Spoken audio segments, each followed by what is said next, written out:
මම මගේ ස්වාමි පුරුෂයා සමග 1998 අවුරුද්දේදී විවාහ වෙලා 1999 දී පළමු දියණිය මට ලැබුණා. ඊට පස්සුව අපි බොහොම හොඳින් අපේ ජීවිතේ ගෙනිච්චා. බොහොම සතුටින් සමාදානෙන් 2008 අවුරුද්දේදී මම ගැප් ගෙන තියෙනවා කියන හැඟීමක් මට දැනෙච්ච නිසා මම වෛද්‍යවරයා ළඟට ගියා.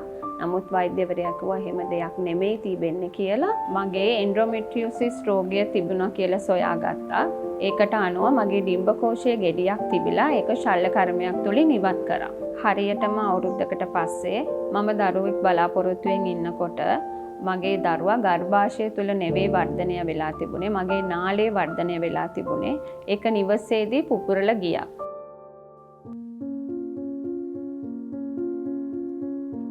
ඊට පස්සේ හදිසි ශල්‍ය කර්මයක් කරන්න තිබුණු නිසා මාව පැය භාගයක් ඇතුළත රෝහලට රැගෙන යන්න සිද්ධ වුණා. ඒ යන අතර උදෑසනක් නිසා ලොකු රථවාහන තදබදයක් තිබුණා. නමුත් ඒ සඳහා මම බය වුණේ නැහැ. දෙවියන් වහන්සේගේ සමාදානය මම අත්දැක්කා. මම ඒ යන අතර මගේ තිබුණා වූ අමාරුකම් නිසා මට යාඥා කරන්න පවා මට පුළුවන් කමක් තිබුණේ නැහැ. මට ජේසුනි මට පිහිට වෙන්න කියන වචනය පමණයි මගේ සිතට ආවේ. මම ඒ ගැන සිතමින් මම මුමුණමින් මම රෝහලට ගියා. මම රෝහලට ගියාට පසුව මාව ඉක්මනින්ම ශල්‍ය කර්මයකට වෛද්‍යවරුන් යොමු කරා. ඔවුන් ඒ දේ ඉක්මනින් සිදු කරේ මගේ තත්ත්වය ගොඩක් භයානක තත්ත්වයක් නිසා. වෛද්‍යවරුන් ඉතාමත් සාර්ථකව මගේ ශල්‍ය කර්මය සිදු කරා.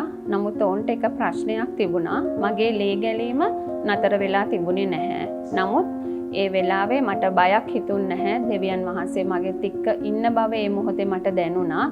මගේ හිතේ ලොකු සමාදානයක් තිබුණා. මම කුඩා කාලයේදී දෙවියන් වහන්සේව දැනගෙන හිටියේ නැහැ. මම දැනගත්තේ මගේ ඥාතීන් තුලින් ඔවුන් මගේ අසල්වැසියෝ වෙලා හිටියා. ඔවුන්ගේ පවුලේ යාඥාවට මම එකතු වෙනවා.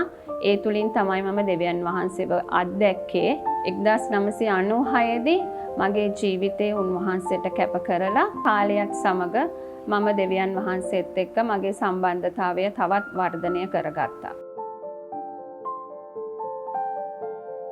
ශල්‍ය කර්මයෙන් පස්සේ ලේ ගැලීම නතර නොවිච්ච නිසාම වෛද්‍යවරුන් කිව්වා නැවත ශල්‍ය කර්මයක් කරන්න අවශ්‍යයි කියලා. නමුත් ඒ දේ මට දැනගත්තා. මට බය දැනුනේ නැහැ. මොකද දෙවියන් වහන්සේ මාත් සමග ඉන්න බව මම විශ්වාස කරා. ඊට පස්සුව දෙවියන් වහන්සේව දන්න කෙනෙක් මට යාඥා කරා. මම ඒ වෙලාවේ දුරකථනය කනේ තියාගෙන ඒ යාඥාවට හුම්කම් දුන්නා.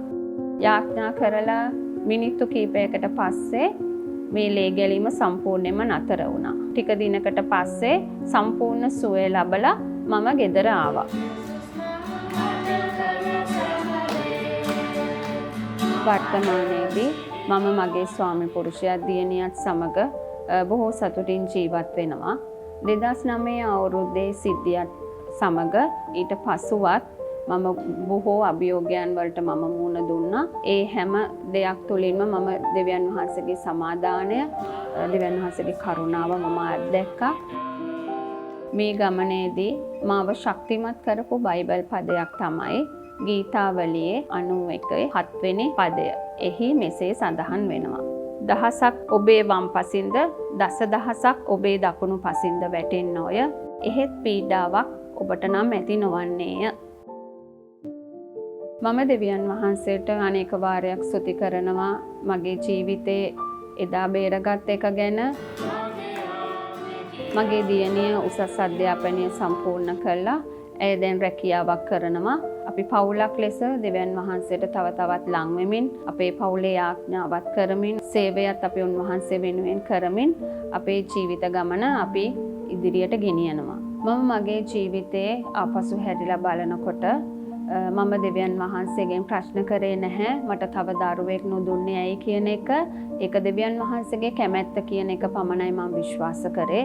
ඉතින් මම මගේ පවුලත් සමග සතුටින් සමාදානයෙන් දෙවියන් වහන්සේගේ කරුණාවත් සමග මම ජීවත් වෙනවා.